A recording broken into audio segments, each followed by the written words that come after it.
Welcome back. Welcome back to the Conservative Commandos radio show with Dr. Wright, Dr. Nasser Sheikh, and yours truly, Rick Trader. Once again, for rebroadcast of our shows, please check out our websites, ccrshow.com or CCRS Network. Please like us, friend us, and follow us on Facebook and on Twitter. Now, so our next guest is with us. The honor of the introduction is yours. Thank you, Rick. We have Craig Richardson, who is the president of the Energy and Environment Legal Institute. Craig is a seasoned professional with more than 25 years of experience. He's previously served as the executive director of the American Danish Business Council, Leadership for America's Future PAC, and a PAC founded by former Congressman Steve Largent. He's provided strategic communications and fundraising services to political clients, including former Majority Leader Tom DeLay. He's also worked on quite a number of re-election campaigns for several U.S. senators and U.S. representatives. Craig, welcome back to the Conservative Commandos radio show. Well, thanks for having me. I appreciate the opportunity.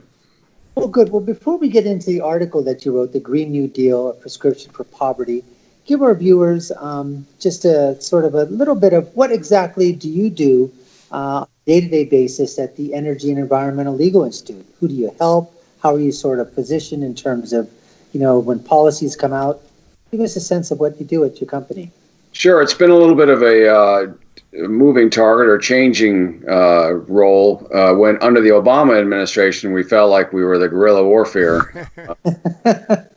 They were coming at us fast and hard, but what we were able to do with a couple of attorneys at that time, we had a very robust transparency practice, and so we opened up a lot of the backroom deals that were going on. We exposed the entire crew of attorneys general that were trying to shake down Exxon and all the conservative groups and stop the money flow. So we had our hands full there. And then thankfully, with the new president coming on board and pushing energy dominance, we were able to play more of a cheerleader role in the first year or two.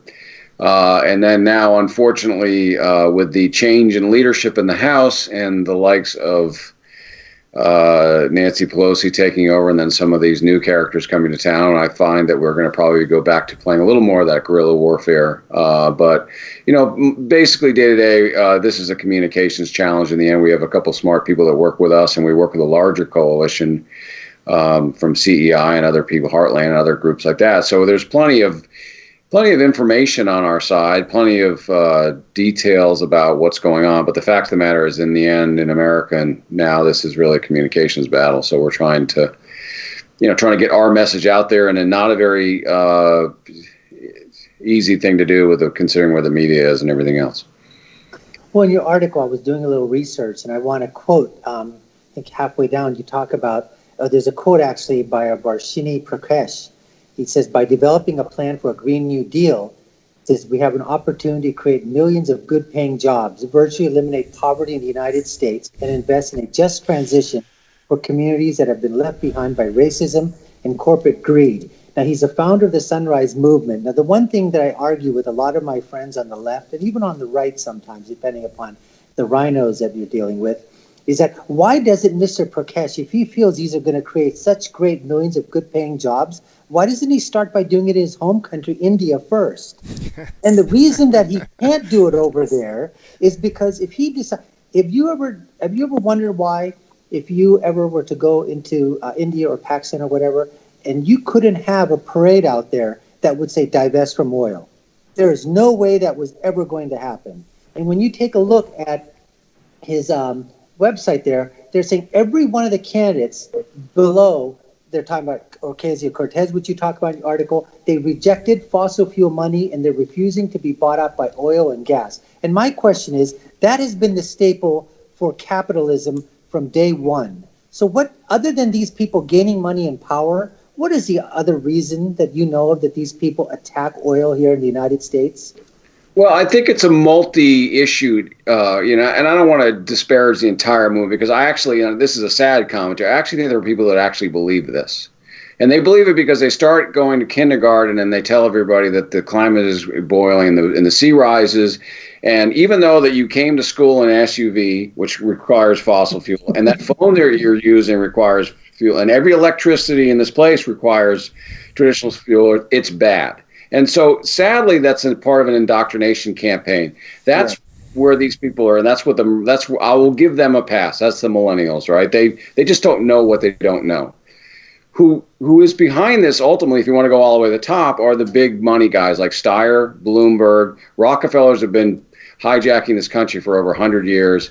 It's basically large, big interests trying to turn our energy system into what the Soviet Unions would have been proud about. I mean, it's a centralized government / corporate. They can play a little bit of the big corporation, big government game, but that's what the game is here. And then that trickles into politics. Steyer is the number one donor to the Democrats and has been the last 2-3 cycles. This is a huge political payoff for this guy. He can't win anywhere that he puts his money directly in, because when this issue of climate change is asked on a ballot, an open-ended question of what issues concern you, it comes out 30th out of 30. Right. And so what does he do? The next best thing is he buys Congress, and and now he's got Congress because of the Democrats, and that's where their bread's buttered. So that's what, believe it or not, February, I don't know why they weren't smart enough to pick August, but February is going to be climate change month here in the U.S. House, and they're going to have one or two of the committees, and I don't know how many others are going to do this, but they're going to hold at least 6 or 7 hearings on climate change. Well, Craig, one of the things is, and correct me if I'm wrong, am I wrong in my thinking that with these oil companies and gas companies and energy companies that are out there, they must know that for them to switch over is going to cost huge, millions and billions of dollars or whatever. So my question is, do they just try to utilize the political cover and then get the money and then really do try to maybe do some investment into these energy sources, but realize that it's nowhere near going to be as capable as gas and oil is right now? They're just sort of utilizing that money as free money that the government's giving them. Is that what's happening? Or yeah, all of their motives, none of them are good. I mean, utilities are a monopoly. They get automatic 10% return. They're worse than some of the greenies. They're out there pushing this stuff wherever they can because it means government money, subsidies, infrastructure, all that. They don't care. They're going to pass that on to the ratepayers, as they're seeing in Europe. Some of it's for corporate feel-good stuff. But ExxonMobil, for example, they're all in on climate change. They're pushing a carbon tax. How about I came across something this summer when I did a presentation at Heartland. British Petroleum has a campaign now called Beyond Petroleum. It would be like Ford coming out with a campaign saying Beyond Motor Vehicles. I've been a marketing communications guy for 30 years. I've never heard anything so asinine. It's the stupidest thing I ever said. They sell fossil fuels, and they're coming up with a Beyond Petroleum campaign. And because some of the lefties have gotten into these boards, but they know, in the end, if you want to know the big picture, we don't have a free market in this country when you get to things like energy and phones and everything else. There are 3 or 4 companies. They're not concerned about market share, or you wouldn't have Gillette basically saying that, criticizing masculinity when 90% of its market is men. They don't have any competition, so they're all in on this sort of effort to try to. Part of this is a barrier to entry. The big companies are going to sign on to regulation that middle and smaller companies can't afford. That's part of what's going on. Part of it's feel good. Part of it's they just think it's where they should be. But Nasser, can I just jump in for a follow-up question with, by the way, our guest this segment is Craig Richardson. He's the president of the Energy and Environment Legal Institute. What you just said, Craig, about these large oil companies falling in line with these things, trying to figure out their logic and reasoning for this. Do you think that it could possibly be that it's going to make their product somehow more valuable? Well, I think more valuable if you suddenly realize, like they did in 2008 when they sat around and decided which investment houses were going to make it and which wouldn't. Oh, Lehman Brothers, we don't like them. They're gone. So when you go from 6 to 8 corporations down to 3, absolutely, or 5 if you're looking at the entire world. They're in bed with all these European governments. They're in bed with the United States government. They're no friends of the consumer. They've got a great product, but they're look at what's going on in. He's wearing a Super Bowl jersey, but the Super Bowl ad for Budweiser is featuring windmills. Windmills about, and they're promoting the fact that their beer is coming from. What happened to the scantily clad women playing volleyball? Or the horses. Remember the horses? The Horses. Clydesdale horses? What a beautiful thing with the snow coming down. I mean, Yeah. these guys have a wonderful. It's like when they're pulling down a statue of Robert E. Lee or something. I mean, these are sacred, and now they're going out promoting a dog and next to a windmill. I mean, the dogs should be anyway. I wouldn't say we should do, but I mean, they don't care anymore. I mean, they don't care. You got Dick Sporting Good who's going after the NRA, and I mean, none of this makes any sense. And this was part of this presentation I gave this summer, because when you get to be that big, when you're too big to fail, and your number one business partner is the government, like the size of the United States, you don't care about your markets anymore. They don't care. Try to switch cell phones between Verizon and AT&T and see how much your bill actually changes. It won't change in the end. They've got the whole thing. They basically sit around and they say, okay, you take that part, I'll take this part. And it's a scary thing. I mean, it is. But that's we're off topic, but that's what this game is. And that's why we look around in our movement, which is predominantly graying older men for the most part. All the money, all the influence has gone the other way. Right. That's where. Here on the Conservative Commandos radio show, our guest is Craig Richardson. He's the president of the Energy and Environment Legal Institute. Craig, we have to take a quick break. Could you hold on for just a few moments for us, please? Sure, absolutely. And you are listening and watching the Conservative Commandos radio show with Dr. Wright, Dr. Nasser Sheikh, and yours truly, Rick Trader. We're discussing the Green New Deal is the prescription for poverty. Don't go away. We'll be right back with our guest.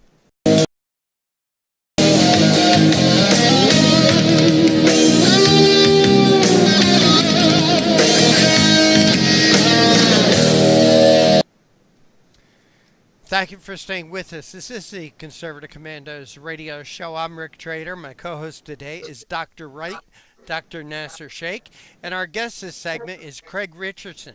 He's the president of the Energy and Environment Legal Institute. Craig, thank you for holding through that break. We appreciate your time. Sure thing. Your article, the Green New Deal is a prescription for poverty, and you write in here, the ugly truth is that a mandatory shift to higher cost solar and wind energy before the market is ready to support those, it would be minorities and the poorest of the poor who would probably be harmed.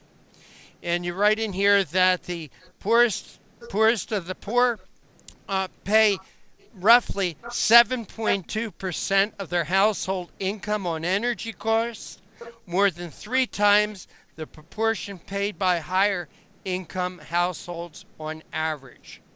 So you point out here that this is really going to hurt low income families the most. I agree with you, but Craig, I will make the argument it's going to hurt everybody.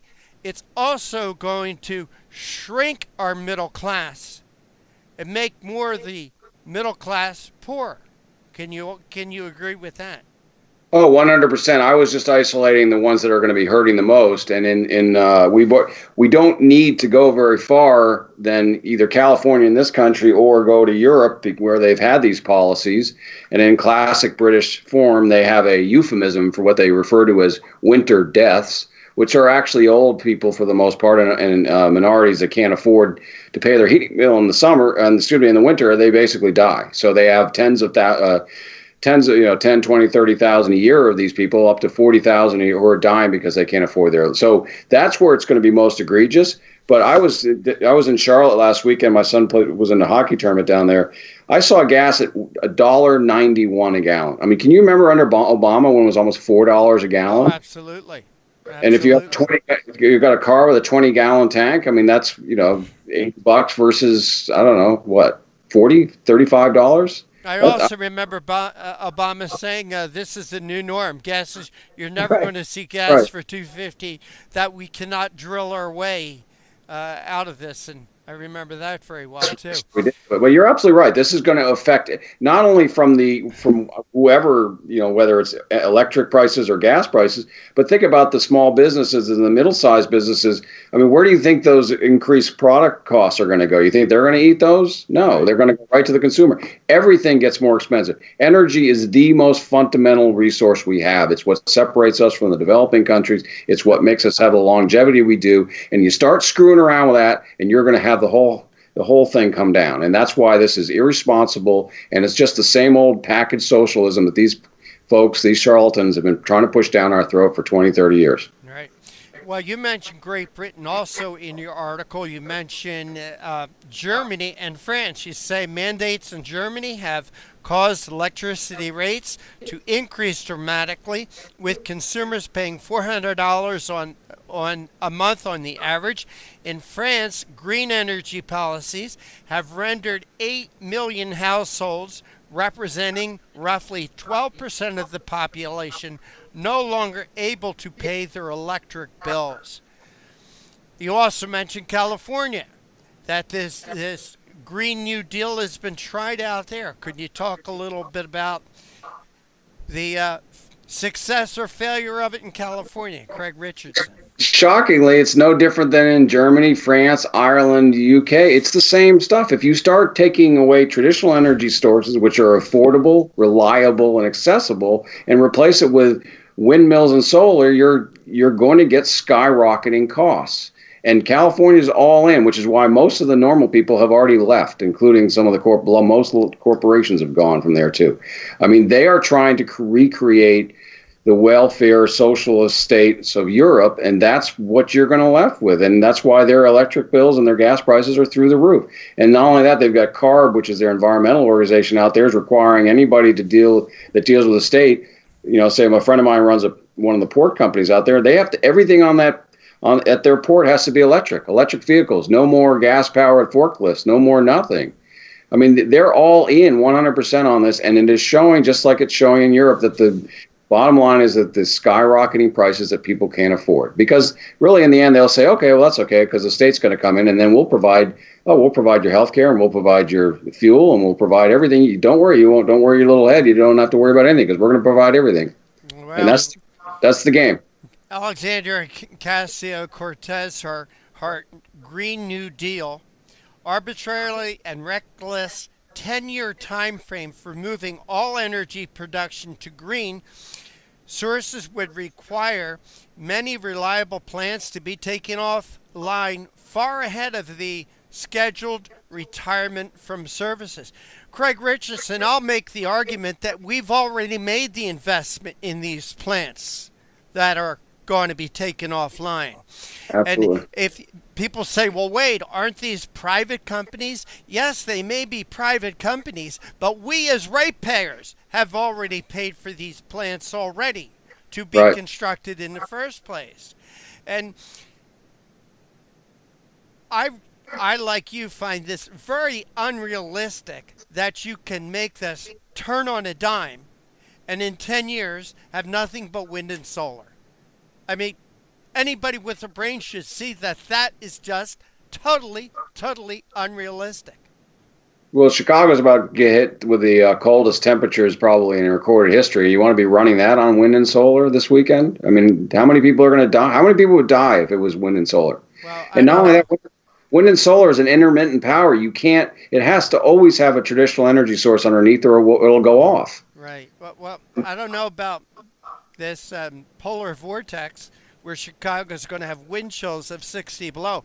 I honestly saw an article today that said this was because of climate change. If it's cold, it's climate change. If it's hot, it's climate change. If it's rain, it's climate change. If it's drought, everything, the answer is climate change. Craig Richardson, before I let you go, Nasser asked you about what do you guys do at the Energy and Environment Legal Institute, and you said, well, things are getting tougher now with the government shifting, or the House of Representatives shifting to Democrats. But for a minute, can we be positive? What were the positive advances in the energy field during the first 2 years of the Trump administration? Well, I still had to pinch myself about a year into it, considering where we all thought the polls were going to go. I mean, we would have not had it. We would have the Green New Deal stuffed down our throat if we had had 16 years or 8 years of Obama and another 48 years of Hillary. It would have been over. I mean, so when this president came in and said it ran on energy dominance, told the coal people in the coal country that he was going to return their jobs, return our economy, and that's exactly what he did. He got us out of Paris. He kicked the Clean Power Plan back to the EPA, the waters of the U.S. rule. I couldn't have not have dreamed that that's where we would have been the last 2 years. What we have to do now in the next 2 years, as difficult as that's going to be, is try to codify some of the things, because most of what our president did it with the stroke of a pen using executive order, because Congress is fairly dysfunctional. Unfortunately, unless we get some of those rules actually put in place in stone, these can all be undone by whoever has a different type of pen. So that's going to be a focus, but I know people are committed to doing that. And I know this president, as long as he's president, is committed to energy dominance. All right. Craig Richardson, president of the Energy and Environment Legal Institute. Craig, please tell our audience where they could follow your work, read your articles, and find out more about energy. Sure. It's eelegal.org. eelegal.org. Again, Craig Richardson, thank you so much for joining us. Take care and God bless. Great. Thanks so much. Appreciate it. Take care. Take care. And you are listening and watching the Conservative Commandos radio show with Dr. Wright, Dr. Nasser Sheikh, and yours truly, Rick Trader. Stick with us. We're going to be talking about, get ready, California-style elections are coming to your state. A real stiff warning. Don't go away. We will be right back with our next guest.